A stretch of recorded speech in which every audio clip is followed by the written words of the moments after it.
Today we celebrate St. John Baptist de La Salle. Complete dedication to what he saw as God's will for him dominated the life of John Baptist de La Salle. In 1950, Pope Pius XII named him patron of school teachers for his efforts in upgrading school instruction.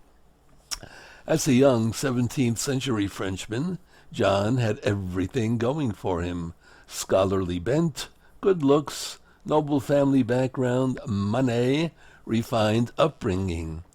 At the early age of 11, he received a tonsure and started preparation for the priesthood, to which he was ordained at 27. He seemed assured then of a life of dignified ease and a high position in the church. But God had other plans for John, which were gradually revealed to him in the next several years. During a chance meeting with Monsieur Adrien Niel, he became interested in the creation of schools for poor boys in France, where he was stationed. Though the work was extremely distasteful to him at first, he became more involved in working with the deprived youths. Once convinced that this was his divinely appointed mission, John threw himself wholeheartedly into the work, left home and family, abandoned his position as a canon at Reims, gave away his fortune, and reduced himself to the level of the poor, to whom he devoted his entire life. The remainder of his life was closely entwined with the community of religious men he founded, the Brothers of the Christian School, also called Christian Brothers or De La Salle Brothers.